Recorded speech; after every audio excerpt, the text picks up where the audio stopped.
Assalamualaikum warahmatullahi wabarakatuh. Ya, alhamdulillah kita ketemu lagi ya di channel Prof Aba ya, provokator kebaikan. Gimana Prof? Sehat Prof? Alhamdulillah. Sehat ya. Lumayan Sehat itu disehatkan harus. Jangan lupa yang mau goes dengan Prof Aba bisa datang setiap jam 7 pagi ya ke rumah Prof Aba.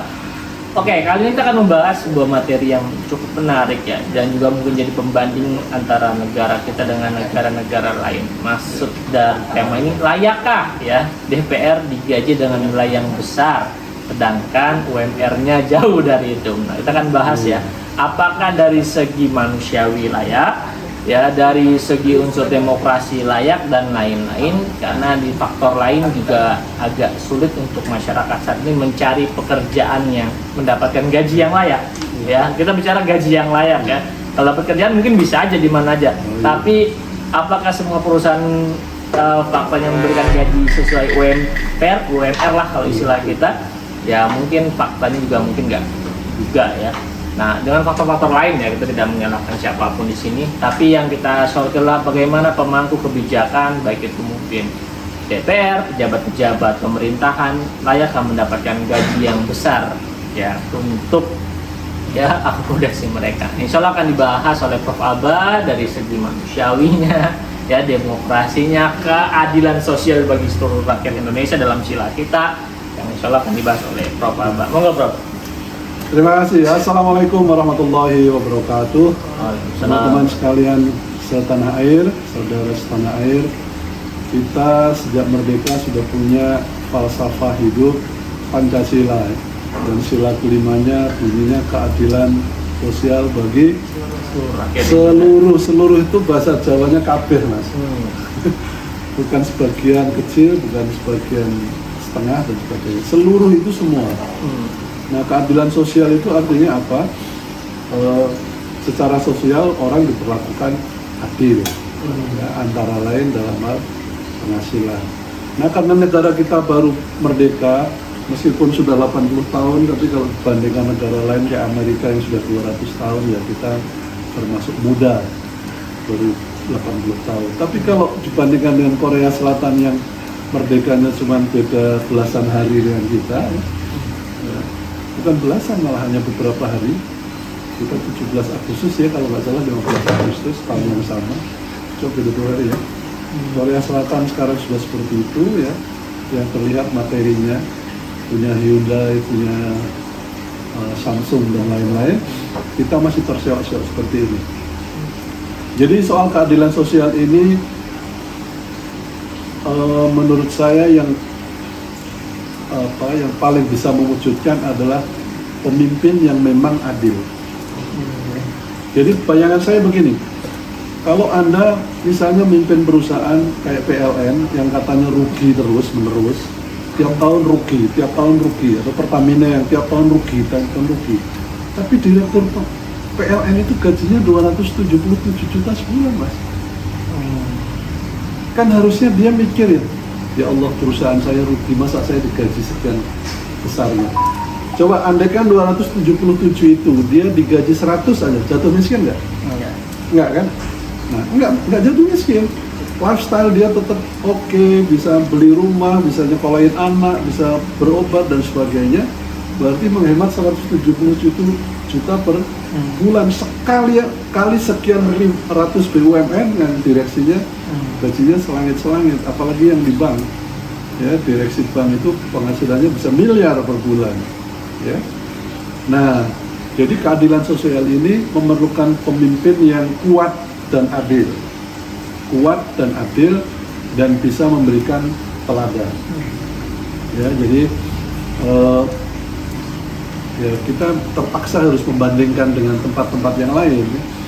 Kalau kita belum bisa memberi gaji UMR itu setinggi yang seharusnya, harusnya mereka-mereka yang gajinya seperti DPR ini misalnya, mereka rela tunjangan perumahan dihapus, tapi ternyata dana reses naik menjadi 702 juta sekali reses. Kalau dalam setahun ada 3 kali reses, itu satu anggota DPR dapat 700 kali 3 mas, sudah 2,1 miliar dalam satu tahun. Di luar gaji ini cuma dana reses. Nah, orang-orang seperti itu kan harusnya mikir, gila, 700 juta sekali reses, kalau 3 kali 2,1 miliar. Kan dia sadar betul UMR kita itu masih rata-rata karyawan kita itu gajinya 4 juta sebulan, ya kayak satpam kita di sini ya, 2 juta sebulan, ya. Ini yang bantu di rumah tangga saya ini berapa ini? 6 kali 4, 2,4 misalnya Pak Ujang ini ya, 2,4 juta sebulan. Pengennya nambah tapi kan belum bisa.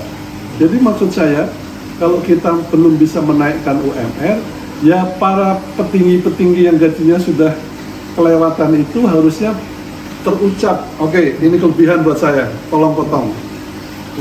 Ya, supaya bantu rakyat, ya lewat beras murah atau lewat daging murah atau apa dan sebagainya.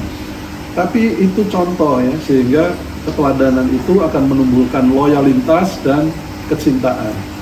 Padahal kalau rakyat sudah loyal dan cinta, disuruh ngapain aja mau, Mas.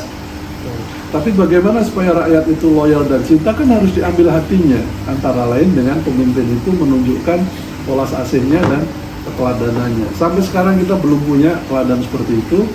Kalau di beberapa tempat yang lain ada ya. Misalnya di JL Airline itu, perusahaan penerbangan Jepang, begitu karyawannya terancam PHK beribu-ribu orang, dirutnya, CEO-nya bilang, potong gaji saya lebih dari 60%, jadi terima gaji hanya 40%. 60% potong untuk bantu untuk mencegah supaya tidak terjadi PHK. Nah, tindakan dia diikuti bawahannya, manajernya, super dan sebagainya ikut potongan. Dan dari situ semangat kerja karyawan naik, wah bos saya aja mau dipotong gajinya, semangatnya muncul tumbuh lagi, lalu perusahaannya bangkit lagi. Itu contoh di level perusahaan. Di negeri ini sama, kalau anggota DPR, Pak Presiden, para menteri, ya Allah menteri itu kurang apa sih? Pak Kapolri misalnya, Pak Tito punya apartemen di Singapura, ini duit dari mana? Kalau kita tahu Pak Jenderal itu misalnya pangkatnya 4E, kalau pegawai negerinya gajinya kurang lebih 10 juta sebulan. Terus tunjangan dan lain-lain kira-kira 15. Terus bisa punya apartemen ratusan miliar dan sebagainya dari mana? Jadi itu harusnya yang disadari mereka, sambil menaikkan UMR, mereka menurunkan taraf atau lifestyle dia turunkan dulu sambil bantu supaya UMR bisa naik, sehingga suatu saat tercapai keadaan ideal di mana gaji petinggi yang besar dengan UMR itu nggak lebih dari 5 kalinya. Anggota DPR di Malaysia itu gajinya 10 kali UMR. Jadi kalau UMR-nya misalnya 5 juta sebulan, kali 10, 50. Di kita sudah 100 lebih. Ya, 50.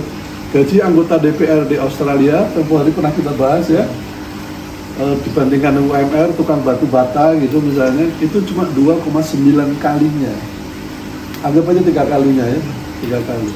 Jadi kalau penghasilan tukang batanya ini adalah, tapi bukan 10 juta sebulan, ya, itu mereka sekarang sekitar 90.000 dolar setahun. Jadi kalau dirupiahkan kira-kira 75 juta sebulan, tukang batu bata itu. 75 juta sebulan kali 3. Berapa? 225. Nah, begitu. Jadi anggota DPR-nya memang 225. Wih, gede juga. Tapi itu cuma 3 kalinya tukang pasang bata. Nah, di kita ini, Mas, lebih dari 50 kalinya. Amerika hanya 5, sekian kali, Singapura sekitar 4 atau 5 kalinya UMR. Paling tinggi data yang sempat saya kumpulin itu Malaysia, 10 kali UMR. Nah, anggap kita sama dengan Malaysia itu, 10 kali UMR. Berarti kalau UMR-nya itu 5 juta sebulan kali 10, gaji mereka 50 juta. Udah titik. Nggak ada tunjangan telepon, tunjangan beras, tunjangan rumah, tunjangan macam-macam, kendaraan. Jarang susah Pak. Biaya reses segala macam. Dengan 50 itu dia sudah bisa hidup. Nah, ini yang membuat tidak hidup adalah partai. Partai menuntut anggota DPR itu setor ke dia. Ya, tempoh hari saya punya teman seorang menteri, dia bilang 50% dari anggaran departemen itu harus dia setor pada partai. Ya, ini bukan jari ini ya, ini karena teman orang hidupnya, orangnya masih hidup sekarang. Ya, 50%. Jadi kalau ada anggaran departemen itu misalnya 100 miliar dirubah dalam bentuk proyek-proyek, itu kalau sampean menang proyek 100 miliar, setelah taken kontrak, mas balikin 50, balikin misalnya 50, saya setorin ke partai. Nah, berarti satu lagi yang harus direformasi adalah keberadaan partai. Perlukah sekian banyak partai yang para pemiliknya itu sangat, mohon maaf, boros dan rakus? Ya, ini harus dilakukan perubahan. Anak-anak muda harus mulai betul-betul memikirkan mau sampai berapa lama negeri kita carut marut, negeri kaya raya, emas banyak, nikel banyak, timah banyak, tapi pemerintahnya sibuk meres pajak dari rakyat. Padahal kalau hasil tambangnya itu diambil dan diolah dengan benar, kita terpaksa harus ngambil contoh lagi ya, misalnya negara Burkina Faso dan Mali itu jejer sekarang. Dua negara itu sekarang menyatakan tidak terima bantuan asing. Bantuan asing itu hutang luar negeri, mas. Kenapa? Karena itu adalah menimbulkan ketergantungan. Kita sekarang setiap tahun membayar bunga utang kira-kira 800 triliun. Bunga, ya per semester kira-kira 400 triliun. Kalau setahun ya kira-kira 800 triliun angka kasarnya. Itu bunga, nggak mengurangi pokok hutangnya. Jadi memang ada peribahasa bahwa orang menjajah negara lain itu bersama dengan pedang, ya, dengan sword, kalau enggak dengan debt, hutang, ya, conquer other country either by sword or by debt. Taklukkan negara lain, kalau nggak pakai pedang ya pakai hutang. Nah, negara-negara Afrika sekarang sedang menggeliat untuk membebaskan diri dari hutang. Langkah pertama yang mereka lakukan, tambang-tambang diambil alih, dikelola dalam negeri. Prancis diusir, Belgia diusir, pokoknya mantan-mantan penjajah itu diusir, tambangnya dikelola sendiri, lalu dengan emas sendiri, perak sendiri, bayar hutang, dan dalam waktu 2-3 tahun, nggak lama-lama mas, 2-3 tahun hutang luar negeri selesai, lalu emas yang terumbil bisa buat bangun jalan, bangun pertanian, bangun sekolah, bangun rumah sakit, bangun rumah gratis untuk penduduk yang miskin, dan seterusnya. Kita perlu segera punya pemimpin yang berani bilang emas Indonesia untuk Indonesia, nikel Indonesia untuk Indonesia, sehingga dengan itu keadilan sosial bagi seluruh rakyat Indonesia bisa segera terwujud. Perlu keberanian, perlu kekuatan, perlu tekad. Ya, kalau bahasa Indonesia, we need leader with gut, ya, pemimpin dengan nyali yang tinggi, ya, yang tidak terikat dengan persoalan-persoalan masalah. Mudah-mudahan dengan itu DPR-nya juga mudah-mudahan sadar. Tapi kalau disuruh sadar nggak mau pak, mereka dihimbau nggak bisa, di demo udah segitu gedenya juga nggak bisa. Mungkin perlu dinepalkan. Ini istilah baru ini. Perlu dinepalkan, ya, digeruduk lagi gitu, sehingga mereka betul-betul kapok. Lalu Pak Presiden berani memutuskan bahwa gaji anggota DPR cukup maksimum 10 kali UMR plus gaji direksi BUMN, ada berapa ratus BUMN ya, BNI, BRI, Mandiri, PLN, guys, silahkan diurutkan tuh, Pertamina dan sebagainya, itu direksinya dipatok.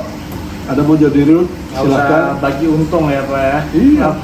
Bisnisnya negara ya pak. Keuntungan BUMN itu harus untuk negara, bukan untuk kalian yang mengelola. Kalian tidak modal apa-apa, tiba-tiba diserai perusahaan segitu gedenya. Kecuali membangun PLN itu pakai harta nenek moyangmu, harta kakek, harta buyut, ya. Begitu, mudah-mudahan ini perlu pemimpin yang berani melakukan terobosan sehingga kesejahteraan bagi seluruh rakyat Indonesia segera terwujud. Ingat, amanat undang-undang adalah tugas pemerintah adalah mencerdaskan bangsa dan mensejahterakan. Terima kasih. Oke, terima kasih Pak Baba atas pemaparannya luar biasa ya. Semoga video ini disampaikan juga oleh siapapun ya, wakil rakyat ataupun kita generasi muda yang menonton ini ya. Kalau mungkin suatu saat menjadi pemimpin bangsa, seyogianya kita mulai merubah bangsa dari diri kita sendiri. Oke, terima kasih. Next kita akan lanjut ya di video-video serial selanjutnya. Terima kasih. Assalamualaikum warahmatullahi wabarakatuh. Waalaikumsalam warahmatullahi wabarakatuh.